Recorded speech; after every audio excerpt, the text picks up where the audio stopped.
fear. I'm standing right here, eyes peer with my mind clear. Never look rear, only up, never down. Off the ground till I'm found. Hear the sound, listen to me now. As the beat pounds, every ounce of my effort pouring out. So you never have a doubt, do you like? Ang bidyong ito ay para sa mga lalaking medyo hindi maganda ang hubog ng dibdib. Ito yung hugis pahaba at medyo may taba sa lower chest. Ang tawag nila dyan ay man's boobs. Ibig sabihin, lalaki, pero hugis babae ang chest. Kung ganito rin ang iyong chest, o di kaya ay nakukulangan ka sa laki ng iyong lower chest, pues manood ka pa upang malaman nyo kung paano mawawala ang man's boobs sa mga exercises na ituturo ko sa video ito. Pero bago yan, kung ikaw ay bago pa lamang sa channel na ito, huwag kalimutang mag-subscribe, like, and share. At pakiclick mo yung notification bell upang lagi kang updated sa aking mga videos. Tumatanggap din ako ng online coaching. Kung interesado kayo, message nyo lang ako sa Facebook. Thank you.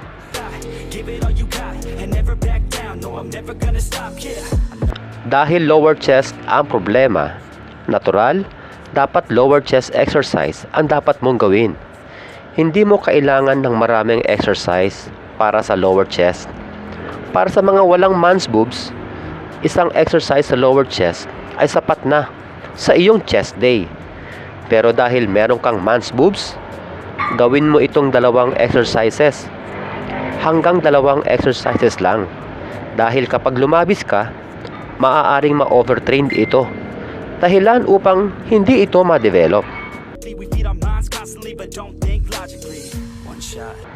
Dahil priority mo ang lower chest, ito ang lagi mong uunahin gawin sa tuwing chest day mo. Isa na rito ang decline barbell bench press. Ito talaga ang nagpalaki ng aking lower chest. Lumapad at bumilog ito dahil sa exercise na ito.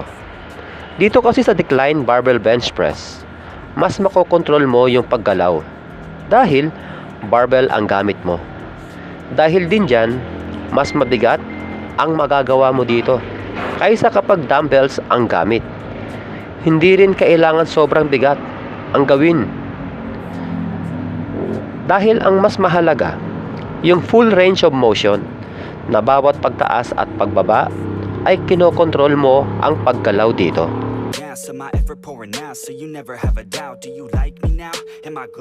Mula sa pagkakahiga, iangat ang lower back o hindi dapat nakasayad ang lower back sa bench. Kapag nakuha mo na ang barbell, mag-chest out o di kaya ay iatras ang mga balikat.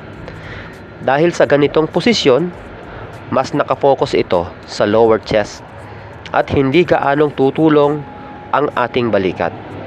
Ibig sabihin, yung lower chest talaga ang magtatrabaho dito. Gawin ito ng 4 to 5 sets kung saan dapat maka8 hanggang 10 reps ka kada set. Control, control, control. Yan ang lagi kong sinasabi sa lahat ng exercise na gagawin nyo. Huwag magmadali. Gawin ito ng full range of motion. Pero huwag ilalak ang siko sa taas o hindi dapat tuwid na tuwid ang mga kamay sa taas. Kung gusto nyo ng mas intense o mas mahirap, pigain ang chest kapag naiangat na ang barbell. Sa ganitong paraan, mas magkakaroon ng muscle stress para sa mabilis na paglaki nito. Kung hindi kayo makagawa ng 8 reps man lang, bawasan ang bigat upang makagawa kayo ng 8 to 10 reps na kontrolado sa paggalaw. Magpahinga rin ng di lalagpas sa 2 minuto sa bawat set upang makarecover ng sapat na lakas ang inyong chest. Maaari ding 1 minuto. Tiyakin mo lang na hindi ka na hinihingal.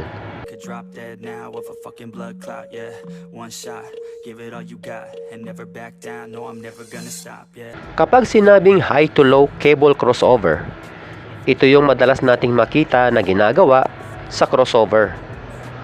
Meron din kasing tinatawag na low to high cable crossover. Ito naman ay para sa upper chest. Give it all you got and never back down. No, I'm never gonna stop, yeah. Dito sa high to low cable crossover, mula sa gitna, humakbang ng dalawa sa harap. Ipwesto ang mga paa, kung saan ang isa ay nasa harap at nasa likod naman yung isa. Kaliwa o kanan, ang nasa harap ay pwede yan. Subalit, huwag itong ipwesto ng tuwid o halos magtapat ang kanang paa sa kaliwang paa, dahil mahihirapan kayong balansehin ang inyong katawan pag ganyan. Sa halip, ipaglayo ito o bigyan ng distansya ang bawat isa. That's all you got. Take it right now before you get lost, yeah. One shot, that's all you got. Write your own story, you control the plot, yeah. One shot, that's all you got. Mula sa starting position, itulak ang weights sa tapat ng inyong tiyan. Mapapansin na kapag nakatapat na ito sa tiyan, halos tuwid na tuwid ang mga kamay, na hindi dapat maglalak ang mga siko. Sa ganitong paraan, mas napipiga ng gusto ang lower chest na maganda para sa muscle contraction. Stop, yeah. I know that I'm a little OCD. The people close to me already. At kapag ibabalik na sa starting position, unti-unti naman itong bubuka. Pero pansinin nyo, hindi bukang-buka ang mga kamay, o hindi dapat tuwid ang mga kamay, dahil masyadong mai-stress ang ating mga balikat na maaaring pagmulan ng shoulder injury. Sa halip, dapat magpopormang letter L ang itsura ng mga kamay kapag nasa starting position na. About quantity, ironically we feed our minds constantly but don't think logically. One shot.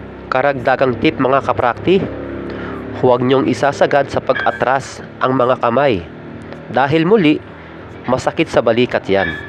That's all you got. Could drop dead now of a fucking blood clot, yeah. One shot, give it all you got and never back down. No, I'm never gonna stop, yeah. One shot. Kapag tumapat na sa level ng inyong likod ang mga siko, hudyat ito na pwede mo nang itulak ang weight. Gumawa kayo dito ng 4 to 5 sets at 8 to 10 reps na kontrolado sa paggalaw, lalo na sa negative movement o yung paatras na galaw. Magpahinga ng 1 hanggang 2 minuto kada set. Never down, off the ground till I'm found. Hear the sound. Para sa mabilis na resulta, gawin ang 2 exercises na ito ng 2 beses kada linggo. Halimbawa, tuwing Lunes at Huwebes. O pwede ring 3 hanggang 4 na araw ang pagitan bago ito ulitin. Depende sa bilis ng inyong muscle recovery. He knows I'm dead. Fear I'm a ghost instead. Think that I'm close. I get straight comatose in bed. Try to go. Ulitin lang natin ha. 2 exercises lang ang dapat gawin sa lower chest, at lagi itong uunahing gawin dahil sa mga panahon na yan, hindi pa tayo pagod o hindi pa nababawasan ang ating lakas. Kapag ginawa mo ito, dapat may maramdaman kang muscle pump sa iyong lower chest, dahil kung wala, maaaring meron kang hindi nasunod sa mga itinuro ko. Para sa mabilis na resulta, kumain ng sapat na protina, matulog ng di bababa sa 7 oras, at uminom ng maraming tubig. O paano mga kaprakti? Hanggang sa muli, God bless! The people close to me already know that's me. That's how it's supposed to be, cause nobody's perfect. You need something to work towards, that's worth it. You need something that's worth more, you deserve it. Find a thing that you love, then preserve it. If you're heading down the wrong path, then reverse it. Put your head down and damn it, start working, cause we all need a little bit of hope to help us cope.